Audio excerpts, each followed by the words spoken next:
อะ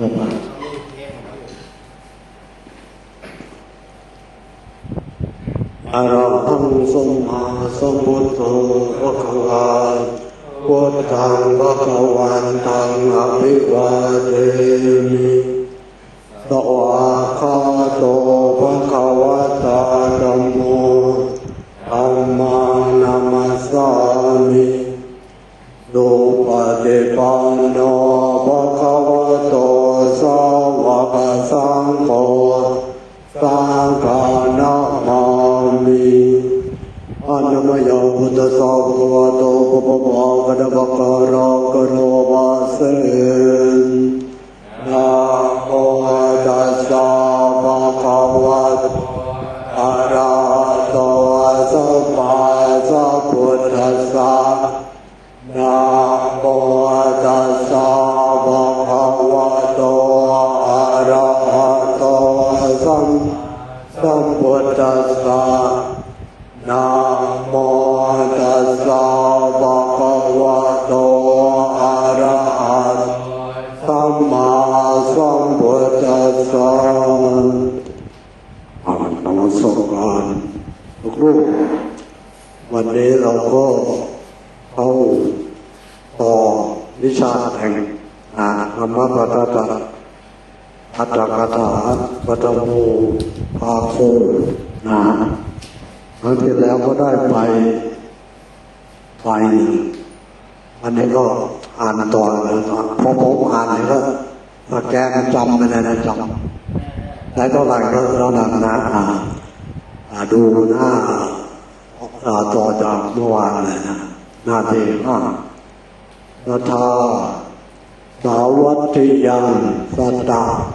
มนุสสาโกติโยวะสันติ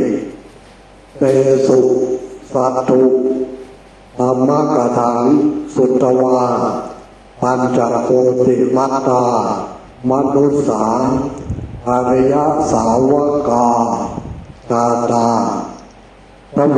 โคติมัตตาปุถุชนาเตสุอริยสาวกานังพระเวเยวะอิจจานิอเยสุปุเรภัตตังทานังเทติปัจฉาภัตตังคันธมาลาธิหัตถาวัฏฏะเทสัชะปานปาทิปาหาเปตวาธรรมัสสวนัตถายะพัชฉันติอะเถกะทิวสังมหาปาโลอริยสาวกเกปันธมาลาธิหัตเถวิหารังพัชฉันติอิสวาอะยังมหาชโนกุหิงทัจติติปุจิตวาธรรมัสสวนายาติปุตตวาอหันติขมิสามีติกันตวาสัตตารังวันทิตวาปริสัพปริยันเตนิสีติพุทธาจนามะธัมมังเตเสนตาสรณะศีละปัปพัชชาทีนังอุปนิสยังโอโลเจตวาอัจฉาสยะวะเสนะธัมมังเตเสนติปัสสนาตังทิวสังสัทธาปัสสะอุปนิสยังโอโลเจตวาธัมมังเตเสนโตอนุปุพิกถังกะเถสิสยถีทังทานกะถังศีลกะถังสัพพกะถังกามานังอาทินวังโอภารังสังกิเรสังเนคขมเมอานิสังสังปกาเสสิตังสุตวามหาปาโลอุตุทิโก อินเตสิปะระโลกังคัจฉันตังปุตตะติตะโรวาโภคาวานานุคัจฉันติสวีลังปิอัตตนาสัตตินะคัจฉติกิงเมคารวาเสนะปัปะชิสามีติโตเทศนาปริโยสาเนสัทธารังอุปสังกมิตวาปัปปัจจังยาจิอาทานังสัทธานัตติเตโกจิอาปุชิตาภะยุตตะโกยาติติอาหากนิตาภาตาเมอัตติพันเตติเตนะหิตังอาปุชาหิติโสสาธุติสัมปติชิตวาสัทธารังวันทิตวาเกหังพันตวากนิถังปะโกสาเปตวาตาตะยังอิมัสมิงกุเลสวิญญาณกะอวิญญาณกังทนังอินจิอัตติสัพพันตังตวะภาโรปฏิปัจฉาหินันติอุเบปานะสามีติอาหังสัตตุสันติเกปปะชิสามีติอิงกะเตสิอาเตกะตวังเมมาตาริมาตายะมาตาวิยะปิจาริมาเตปิตาวิยะนัตโตเกเหโบมหาวิทะโวสัพพะเทหังอัจฉาวะสันเตเหวะปุญญานิกาตุมาเอวะมากัตถาติ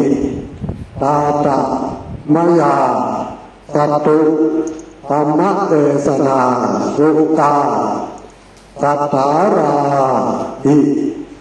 สันหสุขุนังติลักขณังอาโรเปตวา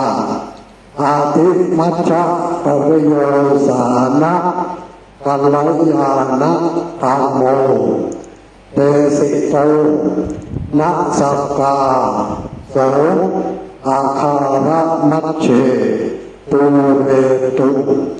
ปัปปะชิสามิตาตาติปาติกะตารุณาปิจตาวะมหัลกะกาเล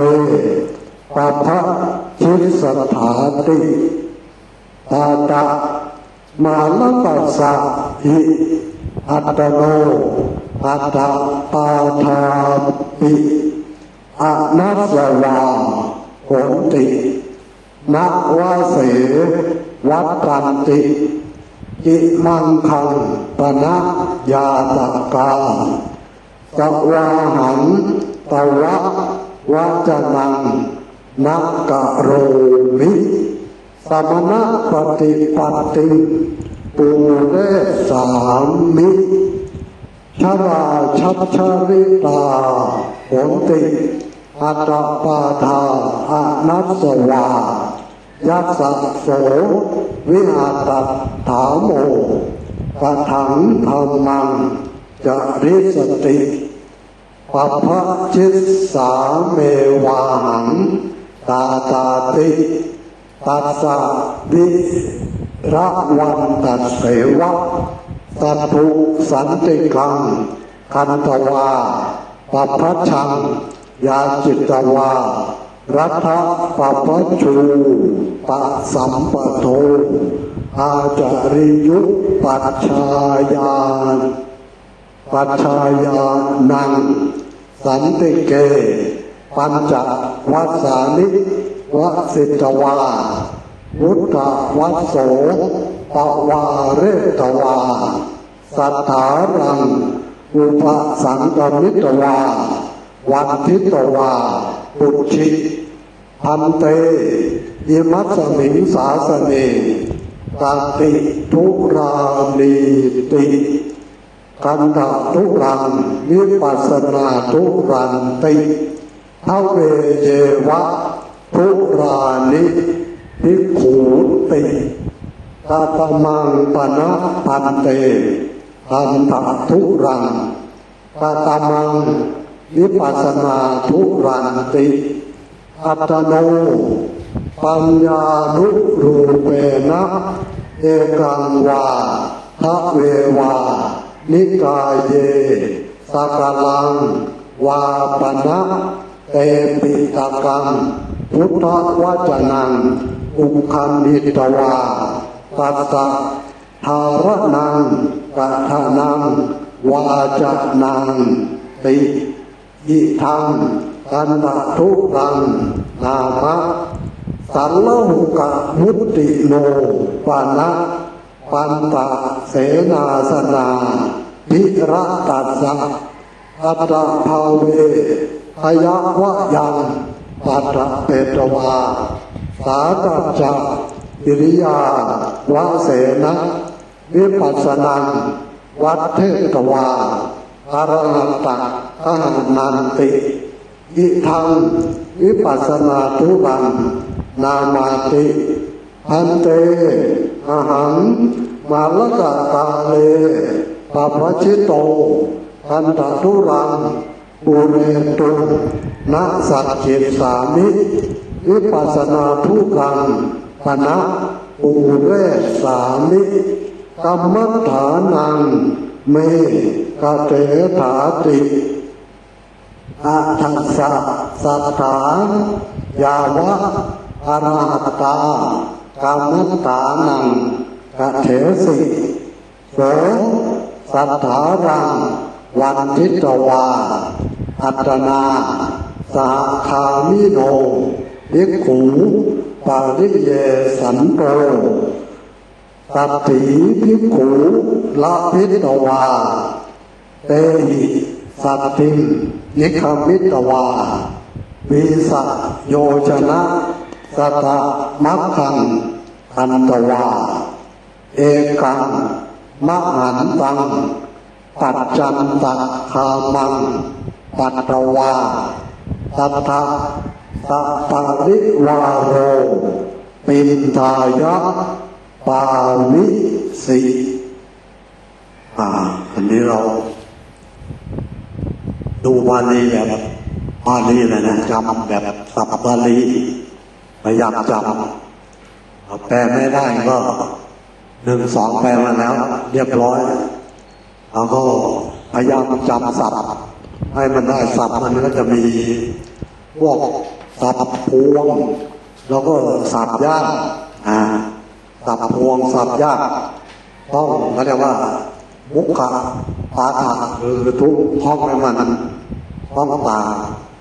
ขึ้นปากท่องใจเรียกว่าเห็นยังไงแต่ไม่ติดอันนี้มันก็จะทำให้เราเนี่ยเรียกว่ามีความชำนาญในภาษาบาลีแล้วก็จำศัพท์ได้ไม่เน้นอะไรบาลีคือการเรียนเนี่ยเน้นให้เราจำเราก็จำการณะญาณการทรงจำถ้าใครจำได้เยอะกว่านั้นก็จะเรียกว่าการณะภิกขุการณะปิฎกการณะผู้ทรงพระไตรปิฎกนี่เราก็เวลาตัดที่อ่านมาเราก็พอฟังก็เข้าหัวไปเลยนะก็อันนี้เราก็ดูสับยากมันก็มีไม่กี่ตัวปัญจโกติมัตตาปัญจโกติมัตตามี5 โกฏเป็นประมาณ ปัญจโกติมัตตาปัญจโกติมัตตาก็ไม่ค่อยยากเลยแล้วก็ทเวโกติมัตตาทเวโกติมัตตาปุถุชนาคือเป็นอริยะนี่5 โกฏเป็นปุถุชน2 โกฏวันนี้ก็สับวันนี้สับพื้นคันธมาลาธิหัตถาคันธมาลาธิหัตถาคันธมาลาธิหัตถาอันนี้เราก็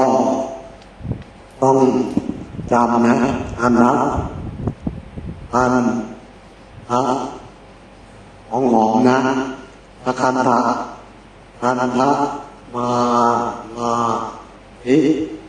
หัตถาเราก็ว่าไปบ่อยคันธมาลาธิหัตถาคันธมาลาธิหัตถาคันธมาลาธิหัตถาคันธมาลาธิหัตถาคันธมาลาอยากถามว่าไปนั่นนู่นนะโน่นจำพอสับจำได้เนี่ยโน่นเยอะไม่แน่แต่โน่นได้เนี่ยโลกจะจานลึกเลยโลกจานลึกว่า70แล้วนะอันรับมาลาที่หัตถาอันรับมาลาที่หัตถานะโน่นนะอันรับมาลาที่หัตถาอันรับมาลาที่หัตถาอันรับมาลาที่หัตถาอันรับมาลาที่หัตถาไหวเป็นวสีไปเลยนะเป็นผู้มีมือมีของหอมและดอกไม้เป็นต้นหรือของหอมและดอกไม้เป็นต้นในมือเราเห็นเขาจะแปลมาไงเราก็แต่งอันรับมาลาธิหัตถาอันรับมาลาที่หัตถาอันรับมาลาที่หัตถานะเราจำให้มันได้บาลีรุ่งจำได้ไม่เหมือนทางโลกเรียนทางธรรมมันเรียนจำได้อันรับมาลาที่หัตถาวัฏฏะเภสัชชะปานกาทิงวัฏฏะเภสัชชะปานกาทิงวัฏฏะเภสัชชะปานกาทิงวัฏฏะเภสัชชะปานกาทิงวัฏฏะวัฏฏะเภสัชชะปานกาทิงเราก็จำศัพท์วันนี้นะ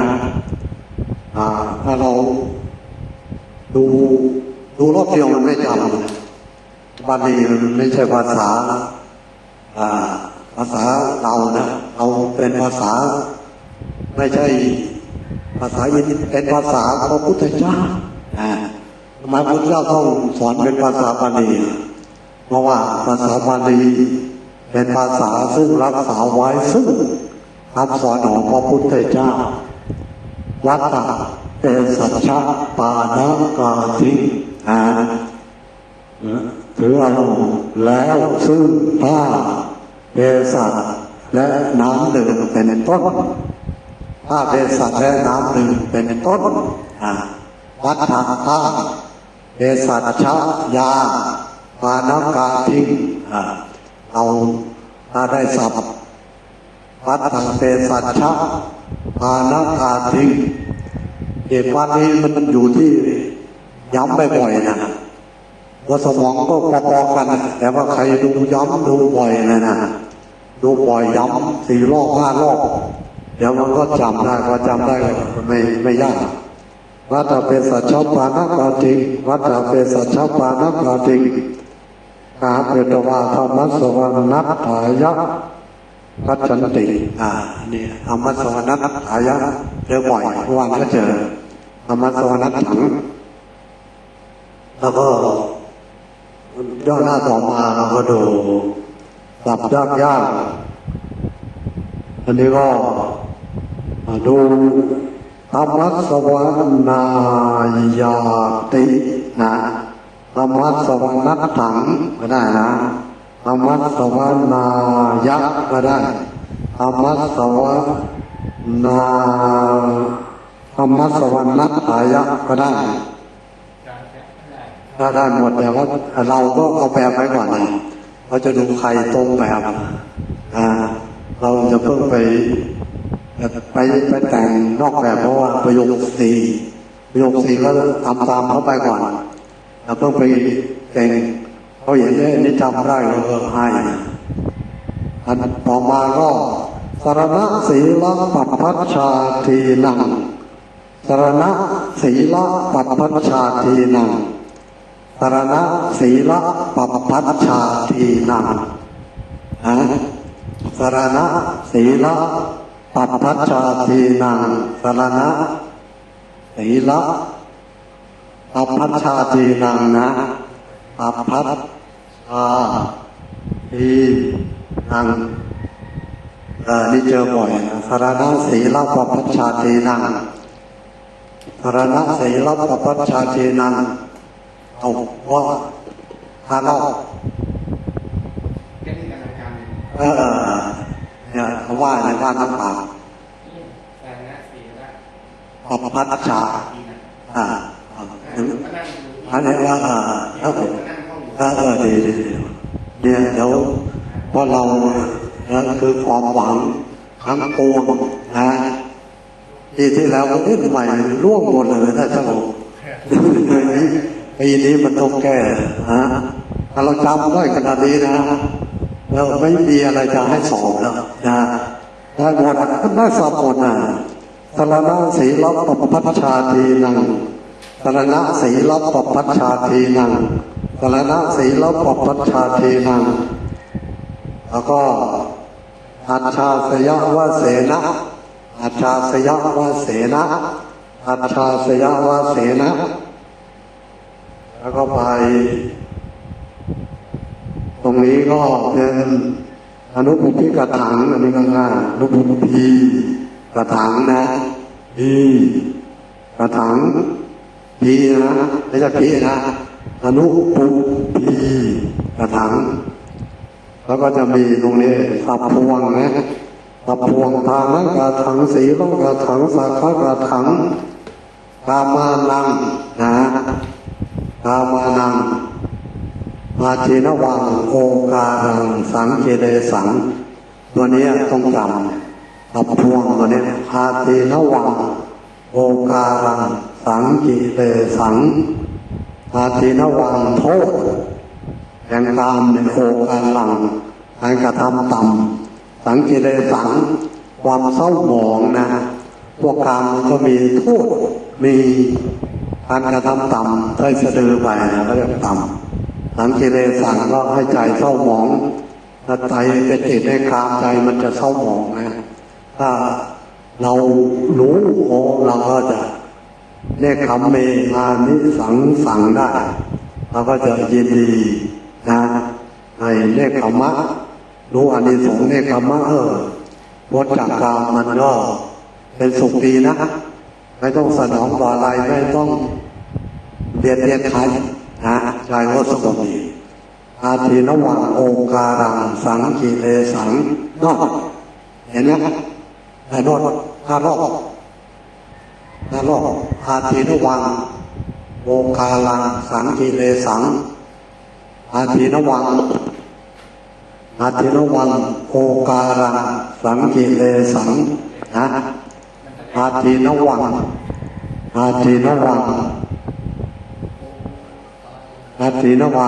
โอการังสังกิเลสังนะสังกิเลสังพวงเลยก็พวงอาทินวังโอการังสังกิเลสังสามอันนี้นะไอ้สักขะกะถังเราจำได้สักขะกะถังศีลกะถังจำได้นะสักขะกะถังศีลกะถังแล้วก็อันทับศัพท์อยู่แล้วนะแต่ตรงศีลกะถังสักขะกะถังทานกะถังเนี่ยแต่ตรงมานังเนี่ยเริ่มจะอับพวงเนี่ยอับพวงอาทินวังโอการังสังกิเลสังอาทินวังโอโอการังการกระทำต่ำสังกิเลสัง ความเศร้าหมองกามานังแห่งกามทั้งหลายนั่นนะโน่นเห็นมาหมดแล้วนะรู้หมดแล้วว่าสากามเนี่ยมันมีอาทินวังนะมันเป็นโอกาลังแล้วก็เป็นสังเกเรสังทำให้โน่นเศร้าหมองมาจนทุกวันนี้เพราะว่ามันเป็นอาทินวังโอกาลังแล้วก็สังเกเรสังอาทินวังโอกาลังสังเกเรสังอาทินวังโอกาลังสังเกเรสังอาทินวังโอกาลังสังเกเรสังอาทินวังโอกาลังสังเกเรสังต้องย้ำบ่อยๆนี่นะดูเป้งเดียวเนี่ยไม่จำบาลีมันแตกต้องย้ำอยู่งั้นย้ำปากย้ำจิตย้ำใจนะตั้งใจฟังแล้วก็ทรงจำไว้นะไม่เหลือประโยคสี่นิดเดียวมีหนังสือนิดเดียวเดี๋ยวเราดูรอบสองรอบเข้าหัวหมดของตรงไหนมานะระบายนั่นนะอาทินวังนาโอกาลังสังเกเรสังเนคขมเมอาเทสังที่เขาทำศัพท์มันก็ง่ายนะแล้วก็มาดูตัวนี้ประโยคเนี่ยประโยคธรรมะปะระโรกังคัจฉันตังปุตติตโรวาโมคาวานานุคัจฉันติเนี่ยประโยคธรรมะปะระโรกังคัจฉันตังปุตติตโรวาโมคาวานานุคัจฉันติแปลว่าบุตรและธิดาทั้งหลายหรือว่าโภคาทั้งหลายย่อมไม่ติดตามเรื่องบุคคลผู้ไปอยู่สู่ปรโลกนะไปปรโลกอะไรแม่ตามทั้งนั้นนะนี่แต่บาลีติดตามถ้าเราเรียนบาลีจนเขาเรียกว่าเข้าใจเข้าถึงอมตังปะทังนะเข้าถึงอมตะบทมันก็จะติดตามใจเราไปถ้าว่าเราไม่เข้าถึงมันก็จะเป็นภาษาที่ติดตามลงไปภาษาศักดิ์สิทธิ์บาลีภาษาศักดิ์สิทธิ์ไม่ก่อนเขาเรียนอย่างนี้นะโมพุทธายะนมปะทะนะพระเอาท่องไปนะเอาไปต่อมานะโมพุทธายะนมปะทะนมปะทะปะทะนะมะปะทะพระธรรมนะว่าไปกับมานะเดี๋ยวแสงออกพอแสงออกก็จะรู้บาลีภาษาศักดิ์สิทธิ์นะภาษาของพระพุทธเจ้าเราก็ต้องตั้งใจเวลาเรียนก็จำท่องบ่อยๆมันโบราณเขาไม่ให้มากนะให้นิดเดียวเนมาบอกว่าแค่ประโยคนี้คนก็เห็นธรรมะแล้วพระโลกังคัจฉันตังบุตรเตตโรวาโมคาวานานุคัจฉันตินุคัจฉันติบุตรเตตโรวาโมคาวานานุคัจฉันติพระโลกังคัจฉันตังเฮ้ยโน้ตทำไมจำได้ดูไปดูมาก็จำได้พระโลกังคัจฉันตังบุตรเตตโรวาโมคาวานานุคัจฉันติตัดได้เลยผมได้จำได้เลยพระโลกังคัจฉันตังอุตติตโรวาโมคาวานานุคัจฉันติแปลว่าบุตรและธิดาทั้งหลายหรือว่าโภคะทั้งหลายย่อมไม่ติดตามซึ่งบุคคลผู้ไปอยู่สู่ปรโลกเนี่ยพอใครฟังดีๆได้ธรรมะเข้าใจธรรมะไม่มีอะไรติดตามมีแต่บาลีนี่ติดตามนะภาษาศักดิ์สิทธิ์นะโน่นนะติดตามเวลาตายเขาก็สวดบาลีให้ฟังนิจจาวัตสังขารังปาสมยธรรมิโนอุปจิตวานิรุจฉันติเตสังอุปสมโมสุโขนะมันก็ตามวิญญาณเราไปแล้วยิ่งเราเรียนบาลีมานะเราเรียนเราเรียนบาลีไม่ได้สอนนานแล้วหายวันแล้วเดี๋ยวมามันมาเนี่ยนอกนะเดี๋ยวว่าตัวนี้เอาไปพูดได้ไม่มีอะไรพูด ปะระโรกังคัจฉันตังอุตเตโตโรวาโภคาวานานุคัจฉันติโน่นผมจำได้ยังไงไม่ต้องดูอะไรเลยนะจำอยู่ในหัวอยู่แล้วนะเราก็เรียกว่าดูมาเยอะพอดูมาบ่อยดูผ่านตาก็จำได้แล้วมันไม่ยากนะพระไตรปิฎกเขาก็จำมาแล้วเราต้องจำเดินเช้าขึ้นมาก็ทวนจำที่เรียนมานะที่เรียนมาจำอย่างเดียวได้หลายรอบยกสี่ยกชั้นนะยกชั้นเนี่ยนะอย่างโน่นนะยกชั้นเลยเอาไว้ก็มันจำได้หมดนะที่มันไม่ไปเพราะมันจำไม่ได้จำสัพพะลีไม่ได้นะเราต้องย้ำบ่อยๆว่าไม่มีใครเกินใครอยู่ที่ใครย้ำบ่อยเท่านั้นเองใครย้ำใครจำใครท่องบ่อยก็วันนั้นก็สอบผ่านไปได้นะแล้วทีนี้ก็ตอนนี้เราไปอัตนาสัตถิงนะคัจฉติอันนี้ง่ายอิงเมฆาราวาเสนะอันนี้ก็ง่ายนะง่ายว่าศัพท์นี้เราเจอประจำนะนัตติเตโกจินะอาปุชิตพะยุตตะโกอาปุชิตพะยุตตะโกอาปุชิตพะยุตตะโกนะเนี่ยเราอาปุชิตพะยุตตะโกนะยุตตะโกนะอาปุชิตพะยุตตะโกจำเลยนะอาปุชิตพะยุตตะโกต้องจำไม่ได้นี่เพราะอาปุชิตพะยุตตะโกปุชิตพะยุตตะโกปุชิตพะยุตตะโกปุชิตพะยุตตะโกใครที่ควรแก่ท่านพึงอำลาเป็นบุคคลที่ควรแก่ท่านพึงอำลามาบวชแล้วโน่นนะมาต้องลามีพ่อก็ลาพ่อมีแม่ก็ลาแม่มีน้องก็ลาน้องนะ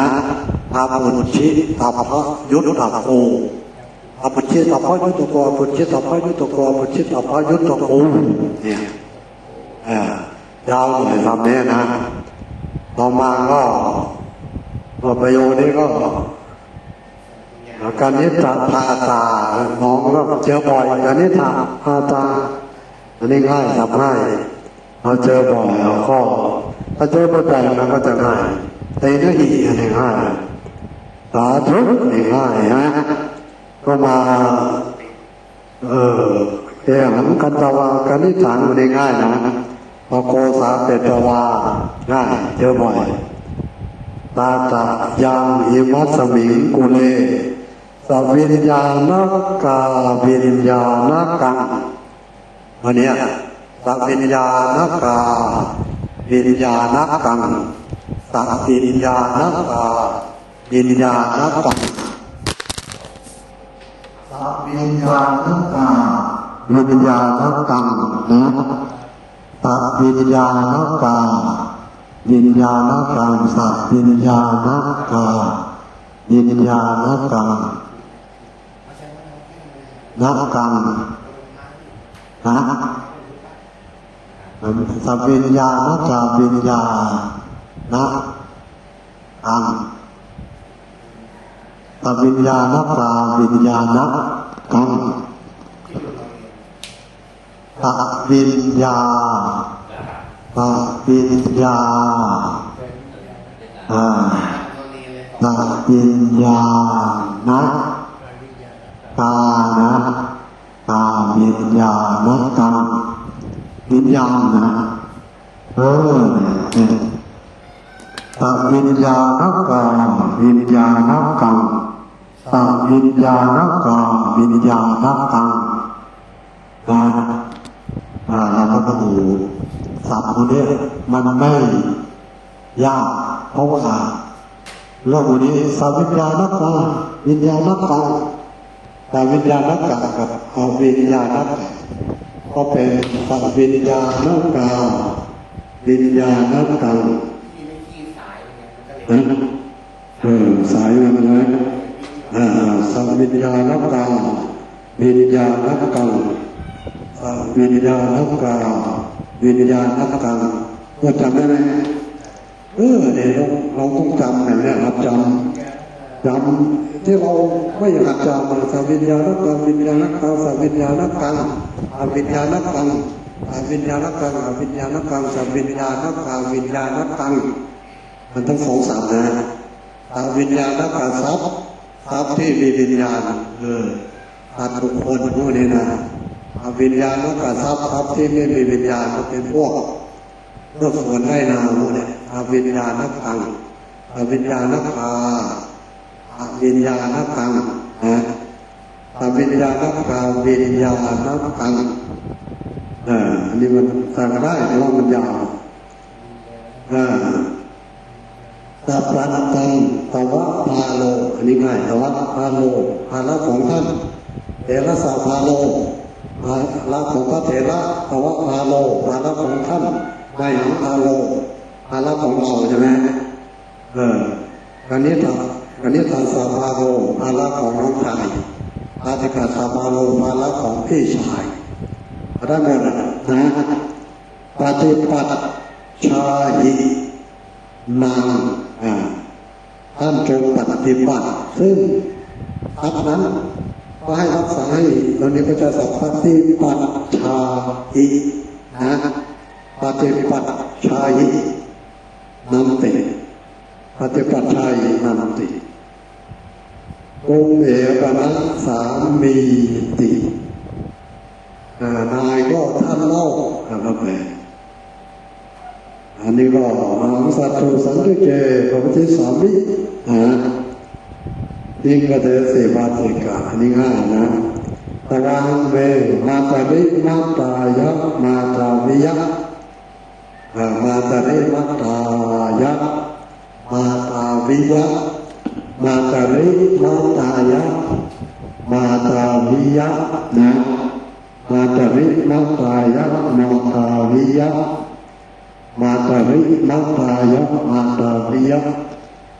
มาตาริมาอายะมาตาวิยะนะวิตาริมะเต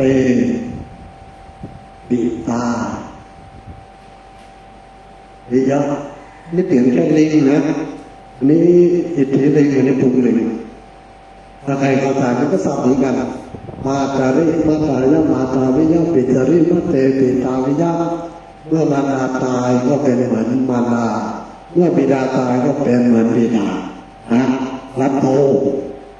รัตโธเราได้แล้วรัตโธก็ง่ายรัตโธเราได้แล้วท่านนี่เราได้แล้วเหมือนกับแม่เหมือนกับพ่อนะเมื่อพ่อแม่ตายไปแล้วอันนี้ก็มาตาริมาตายะมาตาวิยะปิตาริมาเตปิตาวิยะมาตาริมาตายะมาตาวิยะปิตาริมาเตปิตาวิยะปิตาริมาเตปิตาวิยะปิตาริมาเตปิตาวิยะมาตาริมาเตมาตาวิยะศัพท์พวกนี้เราต้องจำแบบถ้าสอบจำไม่ได้ก็ห้ามเลิกจำต้องจำทั้งสองกันได้นะพอได้แล้วค่อยเลิกมาตาริมัตเตมาตาวิยะปิตาริมาตาริมาตายะมาตาริมาตายะมาตาวิยะปิตาริมาเตปิตาวิยะมาตาริมาเตได้ไหมโดนเลยดึงไปโผล่เดินปอกแค่นี้ก็โดนแล้วแค่มันผิดมาตาลิแม่ผู้หญิงใช่ไหมมาเตพ่ออันนี้เราต้องระวังน้ำเหนียวมาตาลิมาเตโดนแล้วไปปีหน้าแค่นี้เราก็ไม่เอาไว้แล้วนะมาตาลิมาอายะปิตาริมาเต นะมาตาริมัตตานะมาตาริมัตตายะอิตาริมัตเตมาตาวิยะอิตาวิยะอันนี้ถ้าเรานี่แค่สองประโยคเนี่ยออกแล้วนะยกสี่ไว้ข้างล่างมาตาริมัตตายะมาตาวิยะอิตาริมัตเตอิตาวิยะนะว่านะทำได้ยังอนุราเด็กเป็นหนังสือใส่ยังเอ็มมาเลยมาตาริ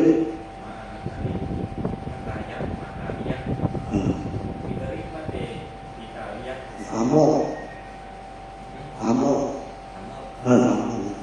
มาเลยมาเลยมัตตายะมาตาวิยะมาตาริมัตตายะมาตาวิยะมาตาริมาขามาตาริมัตตายะมาตาวิยะมาตาริมัตตายะมาตาวิยะมาตาริมัตตายะมาตาวิยะอิตาริมัตเตอิตาริมัตเตอิตาวิยะเตมาอิตาวิยะอิตาริมัตเตนี่นะต้องซ่อมนี้นะถ้าเราคงรอดจะไม่ทำมันเนี่ย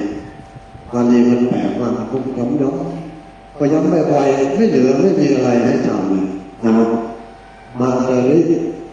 มาตายะมาตาวิยะอิตาริมัตเตอิตาวิยะเราก็นะรัตโธมหาวิภะโออันนี้จำสักครั้งมหาวิภะโอมหาวิภะโอนั่นนะมหาวิภะโอมหาวิภะโอวิภะโอมหาเนี่ยนะมีสมบัติบ้างไม่เห็นตัวเลยมหาวิภะโอมหาวิภะโอมหาวิภะโอมหาวิภะโอมหาวิภะโอมหาวิภะโอเราต้องให้มันได้นะถ้ามันจำได้เราก็จะเขียนได้จำให้มัน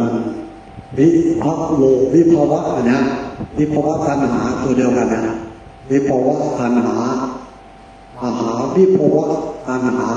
นะมหาวิภะโลแปลว่าสมบัติมากวิภาวะตัณหาแปลว่าตัณหามาก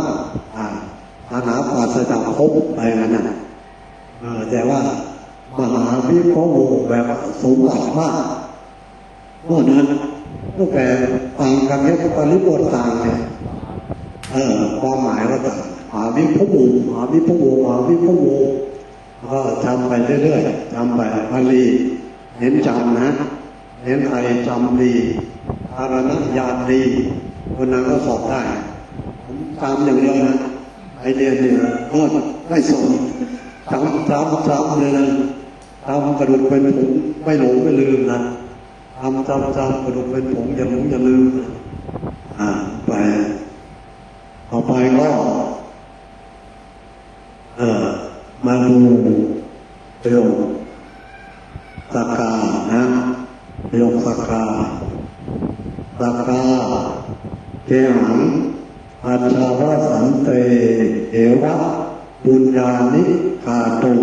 นะเมื่อจะกระทำซึ่งบุญทั้งหลายอันเราทั้งหลายผู้อยู่พองซึ่งเรือนนะไม่อาจที่จะกระทำบุญทั้งหลายได้ถ้าอยู่ของเรือนเนี่ยไม่อาจที่จะกระทำบุญทั้งหลายได้นะอาจหรือไม่อาจอยู่ของเรือนนี่อาจเพื่อที่จะกระทำบุญทั้งหลายได้อาจนะอยู่ของเรือนนี่อาจที่จะกระทำบุญทั้งหลายได้อาจสิ่งที่อาจได้นะแต่เลขของมันไม่ได้เลขของมันไม่ได้ผู้อยู่ของเรือนอาจเพื่อที่จะกระทำบุญทั้งหลายได้สักกาเกหังอาชาวสันเตเอวะป บุญญาณิกาตุมาเอระมัคคัตถะตินะวันนี้ก็พยาบาลมาก็ประโยคสันนังสุขุมังสันนังสุขุมังเนี่ยสันนังสุขุมังติลักขณังไตรลักษณ์อันมีลักษณะที่สุขุมลุ่มลึกละเอียดสันนังละเอียดสุขุมลุ่มลึกละเอียดหรือสุขุมลุ่มลึกสุขุมไตรลักษณ์มันขนาดนั้นเลยไตรลักษณ์อนิจจังทุกขังอนัตตามันสันนังสุขุมังมันสุขุมลุ่มลึกแล้วก็มาดูตัวนี้ภาพนี้หลายบ่อยเนี่ยอาทิมัชฌปริโยสานุการยานุอโมอาทิมัชฌปริโยสานุการยานุอโมอาทิมัชฌปริโยสานุการยานุอโมเกือบยาวเลยเกือบเต็มแถวเลยอาทิมัชฌปริโยสานุการยานุอโมอาทิมัชฌปริโยสานุการยานุอโมอาทิมัชฌปริโยสานุการยานุอโมได้เนาะวันนี้สัมภาษณ์หน่อยแต่ยาวอาทิมัชฌปริโยสานุการยานุอโมทำมันงามในเบื้องต้นท่ามกลางที่สุดต้นงามท่ามกลางก็งามปริโยสายก็งามนะไตรลักษณ์มันงามอะไรไม่เที่ยงเป็นทุกข์ไม่ใช่ตัวตนมันงามอะไรเนาะมันงามได้ไม่เที่ยงเป็นทุกข์ไม่ใช่ตัวตนมันงามได้อาทิมัชฌปริโยสานะกาลยานะไม่เที่ยงเป็นทุกข์ไม่ใช่ตัวตนงามไหมก็ทำงานทุกข์นะมันไม่งามไม่เที่ยงก็ไม่งามนะเป็นทุกข์ก็ไม่งามไม่ใช่ตัวตนแล้วไม่มีอะไรงามแล้วตรงนี้ทำไมบอกว่าเป็นธรรมงามเราก็ทำได้พอไม่ละก็เป็นธรรมงามทำงานมันให้พ้นจากทางเกิดแก่เจ็บตายมันจากการเวียนว่ายไตรลักษณ์อนิจจังทุกขังอนัตตาจึงเป็นธรรมงามไม่ใช่งามแบบรูปลักษณ์อะไรนะรูปลักษณ์ไว้รูปลักษณ์ต่องามอะไรไม่ได้เป็นงามเพราะให้พ้นจากเกิดแก่เจ็บตายแล้วก็ออกมาเราสักไปกันมันเราเคยเห็นกันนะอาถาก็พระราชจริยาหุนติหัตถปาทานุสวายัสโสวิหัตถาโมกตังธรรมังจริสวิหัตถาโมวันนี้เนี่ยยากเลยวิหัตถาโมวิหัตถาโมนะคนแก่เขาบอกว่าอย่าเพิ่งบวชเลยไปบวชตอนแก่นะน้องนะบวชบอกว่าคุณแก่แล้วมือเท้าทั้งหลายก็อยากจะไปหน้ามันก็ถอยหลังเลยอยากจะถอยหลังมันก็เดินหน้ามันไม่เขาเรียกว่าถูกชะตาครอบงำคณะสว่างมันไม่ฟังเราแล้วไม่ฟังเราก็แล้วก็เพียรถาโมกำลังก็ไม่มีเรื่องแรงกำลังไม่มีกระทั่งทำบางจริตสติกับความรู้สึกทำอย่างไรนั่นนะมันต้องฟันหนุ่มๆแน่นๆเนี่ยหุ่นแน่นๆมันเอ็มเลยนะก็พื้นได้เพราะว่าถ้าแก่แล้วยัง70 80หมดเลยนะหมดแรงก็หมดนะถ้าใครไม่แก่เลยรู้จะหมดแรงต่อไปแต่เวลาเราเรียนเราต้องคิดเราอมตะเราทำนะปวดไม่ตายเราจะอมตะเราไม่มีวันตายเราจะเรียนให้หมดนะเราจะมีกำลังเราคิดว่าเดี๋ยวว่าตายมันจะมีแรงนะเราคิดว่าเราเป็นอมตะเราจะเรียนให้หมดมันจะมีแรงต่อไปก็ตัสสะวิระวันตัสสะตัสสะวิระวันตัสสะนะอันนี้วิระวันตัสสะ เมื่อลงชายนั้นกำลังร้องอยู่นั่นเทียมร้องอยู่นั่นแลแล้วอยู่นั่นเองแล้วเขาจะแปลวิระวันอัสสะคนนี้ก็ยากเหมือนกันนะวิระวันอัสสะวิระวันอัสเสวะวิระวันอัสเสวะอัสสะวิระวันอัสเสวะถ้าเป็นผู้หญิงก็อัสสาวิระวันอัสสาเยวะนะถ้าเป็นผู้หญิงนะถ้าน้องเป็นผู้หญิงถ้าน้องเป็นกระเทยก็อัสสะอัสสะเหมือนกันอัสสะวิระวันอัสสะเหมือนกันอันนี้ก็เล่นเล่นอันนี้ก็รัฐปัปพัชชูปสัมปัตตุรัฐปัปพัชชูปสัมปัตตุมีบรรพชาและอุปสมบทอันได้แล้วได้บรรพชาและอุปสมบทแล้วรัฐปัปพัชชูปสัมปัตตุรัฐปัปพัชชูปสัมปัตตุรัฐปัปพัชชูปสัมปัตตุนี่เราต้องจำกันนะรัฐ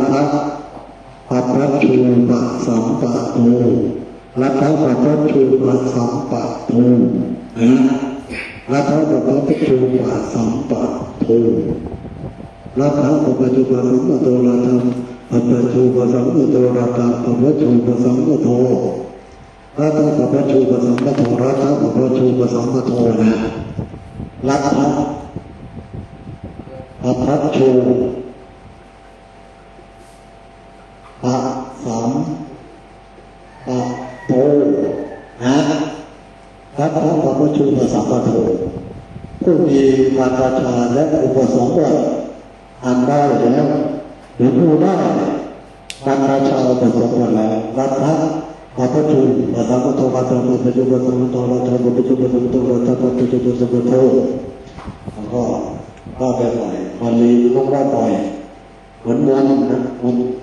ว่าไปบ่อยเอาท่องไปแล้วท่องไม่งั้นมันยากถ้ามันไม่ได้มันยากถ้ามันได้แล้วก็มันก็ง่ายพระปัปพัชชูปสัมปัตตุอาจจะได้รู้กัจฉายานังเดียวง่ายมันวิชาง่ายแล้วธรรมะตัวรู้บทธรรมะตัวรับมันง่ายมันจะไม่ยากอย่างนี้นะนี่อารานังกัตนังวาจนังอารานังกัตนังวาจนังปัดวงอารานังกัตนังวาจนังอารานังกัตนังวาจนังอารานังกัตนังวาจนังอารานังนะอารานังกัตนังอารานังกัตนังอาจนังนะอาจนังนะอารานังวาจนังวาจนังขับพวงอารานังกัตนังวาจนังอารานังกัตนังวาจนังวาจนังนะวานะไม่ได้วาเพราะวาจนังโนนะวาจนังอารานังวาจนังวาจนังนะอารานังวาจนังวาจนังพวงเป็นพวงมาเป็นพวงเหมือนพวงมะเขืออารานังวาจนังวาจนังถ้าประโยคสูงๆเนี่ยก็เห็นตัดเลยแต่งทางเวลาแต่งก็เป็นพวงเลยแต่งมาทั้งพวงอารานังวาจนังวาจนังอั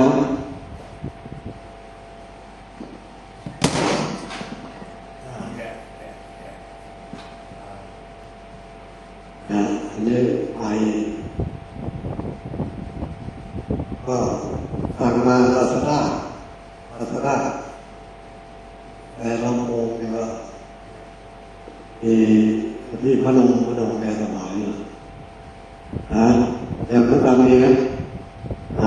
มาดูต่อนะมาดูต่อแล้วก็มาตัวนี้นะสัตว์ตัวนี้สัตว์ได้ทะลุกับมุติโน สโลกาวุติโนสโลกาวุติโนสโลกาวุติโนผู้มีความประพฤติเผ่าผอมสโลกาวุติโนอันตเสนาสนาพิรัตสัจตุริยาอันตเสนาสนาพิรัตสัจอันตเสนาสนาพิรัตสัจอนิยาอันตเสนาสนาพิรัตสัจอนิยาอันตเสนาสนาพิรัตสัจอันนี้จำได้ไหมนะอันตเสนาสนาพิรัตสัจอันตเสนาสนาพิรัตสัจอันตเสนาสนาพิรัตสัจอันตนะเสนาสนาเสนาเสนาสนาพิรัตสัจอันตเสนาสนาพิรัตสัจอันตตุริยาอันตแปลว่าสงบเสนาสนะเสนาสนะอภิรัตผู้ยินดียิ่งในเสนาสนะอันสงบอันตเสนาสนาพิรัตสัจอันตเสนาสนาพิรัตสัจอันตเสนาสนาพิรัตสัจอันตเสนาสนาพิรัตสัจอันตเสนาสนาพิรัตสัจแล้วเราทำพุทธิโนอัตตาเสนาสนาพิรัตสัจมันมาด้วยกันพยายามนะพยายามสิ้นไปสุดท้ายพยายามคือสิ้นไปนะพยายามไปเสื่อมไปพวกขยะสิ่งที่เรียกพวกสิ้นไปต้องเอาไปพวกขยะพวกไปเรานะไปก็คือผ่านไปสิ้นไปผ่านไปสิ้นไปหมดไปขยะก็ยังเอาไปขยะพวกไปเราตู้เลยขยะก็ยังขยะเอาขยะเอาขยะนะเอาขยะเอาไว้ขยะก็ยังต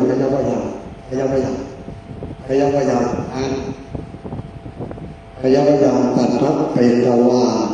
สาธจักริยาวเสนะตัวนี้ทำสาธจักริยาวเสนะสาธจักริยาวเสนะสาธจักริยาวเสนะสาธจักริยาวเสนะวิปัสสนาวัฏฏวารัมกับพระนังต้องเริ่มตั้งจะถือเอาพระอรหันต์นะไปเอาอย่างเริ่มตั้งความสิ้นไปเสื่อมไปสลายไปหมดไปแล้วก็สาธัจจกิริยาวเสนาวิปัสสนาวัฏฏวาเจริญวิปัสสนาธรรมะติดต่อไป2 เดือน 3 เดือน 4 เดือน1 ปีเราจะเจริญญาณเสนาวิปัสสนาวัฏฏวาพอเรามีความสิ้นเสื่อมไปนะสุดท้ายก็อรหันต์อรหันต์อรหันต์อรหันต์อานันต์อรหันต์อานันต์อรหันต์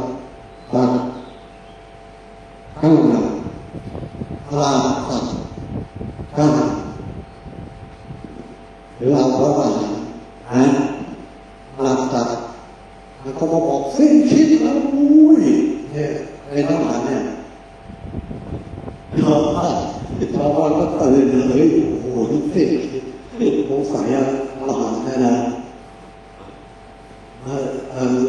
สิ้นคิดเนี่ยมันตัวปัญญาเป็นความคิดหรือเปล่าปัญญาก็เป็นความคิดชนิดหนึ่งนะถ้าสิ้นคิดหรือสิ้นปัญญาเลยสิ้นคิดเขานะประชาชนชาวบ้านแต่งเกินเขาไม่ได้ศึกษานะนะเขาศึกษามาแบบโลกเนี่ยไม่รู้สึกอะไรสิ้นคิดสิ้นอะไรสิ้นไปแต่อย่าสิ้นปัญญานะสิ้นปัญญาวันนี้ก็มาตัวนี้ออกมาแล้ว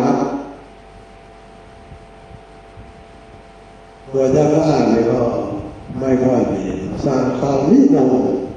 สังฆามิโนภิกขุปริเยสันตุนะ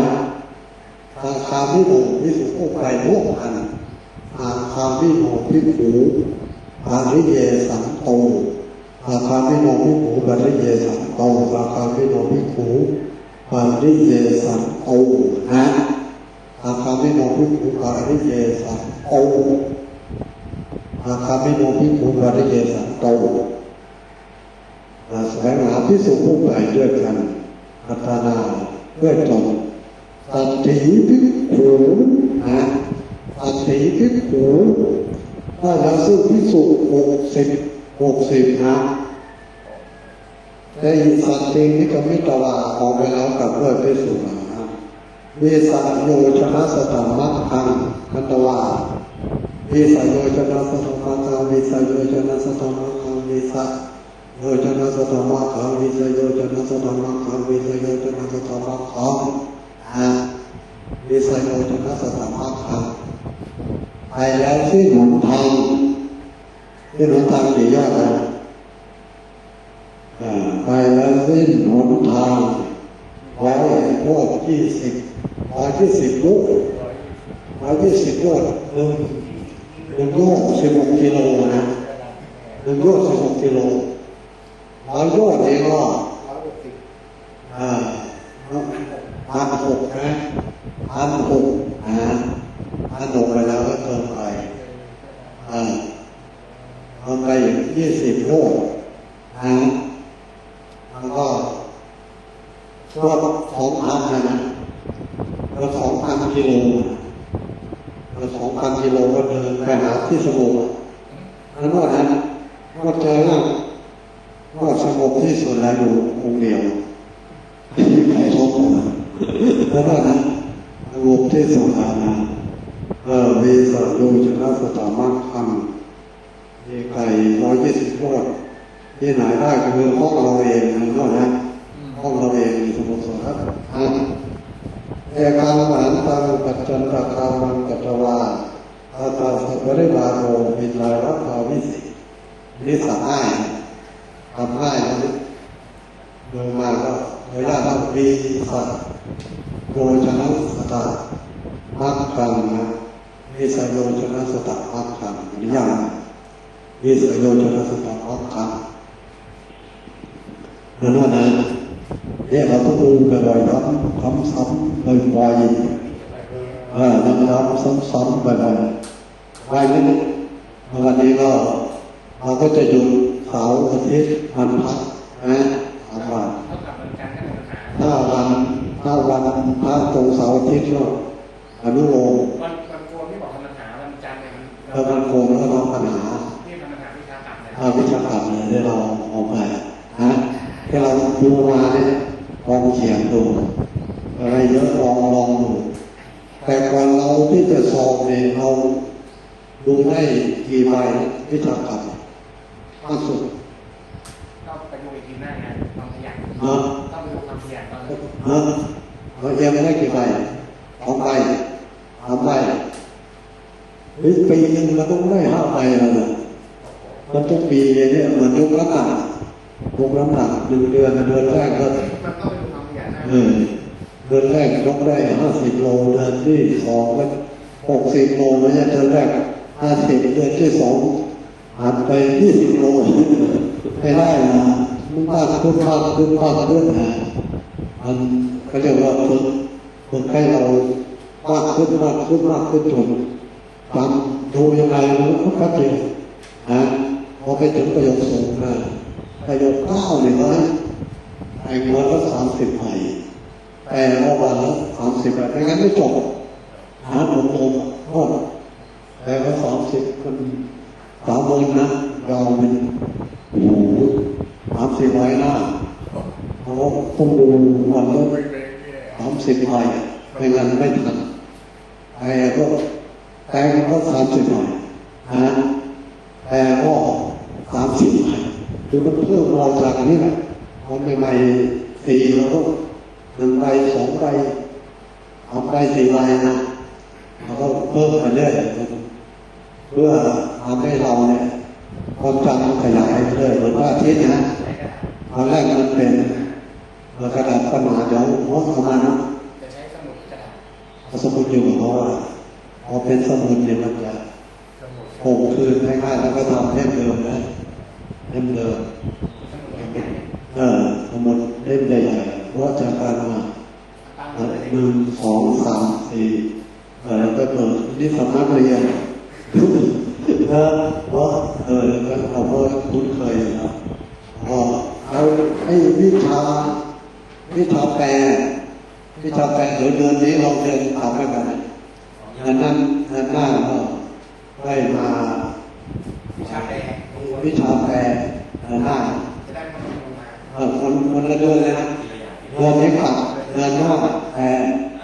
แล้วเดือนต่อไปก็กลับอย่างนี้นะมันจะได้ง่ายๆเพราะว่าเราตอบปัญหาก็วันโกนก็ตอบปัญหาเขียนวันวิชากรรมเราเรียนกลับก็เป็นวิชากรรมวันจันทร์มาเขียนปัญหาตรงนี้แล้วก็เอาปัญหาให้ที่เราดูไปเราก็ไปทวนตอนเช้าตื่นขึ้นมาตีสามนี่เลยคุณมาทวนตีห้านะกำลังก้าวไปตีห้าครึ่งแล้วแต่เราเขาเพียถ้าเราเพียอยู่ที่เราเพียเราก็ตามสภาพความไหวความมีกำลังของแต่ละวันให้เหมือนกันเราแต่เราต้องขยันดูลูกเดียวนะลูกสี่นี่ไม่เอาไว้นะแล้วก็ผมเนี่ยต้องเอาอาทิตย์หยุดอาทิตย์เดียวสอนเด็กว่าสอนเด็กสอนเด็กแล้วก็วันพระก็ปฏิโมกข์ผู้ส่วนในโมกข์เลยนั่นนะแล้วก็มีปัญหาอะไรไหมอันนี้มีไหมไม่มีนะไม่มีเราจัดการนะจัดการว่าจัดการให้หมดได้ไหม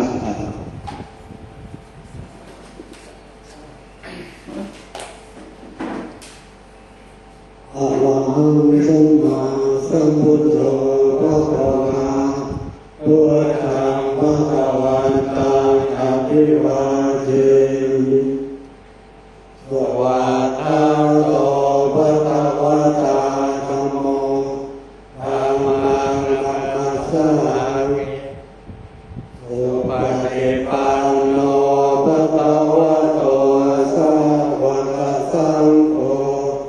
สังฆังนัมมามิ ใช้ดินสอเขียนปัญหาได้ไหม ปากกาดินสอ เวลา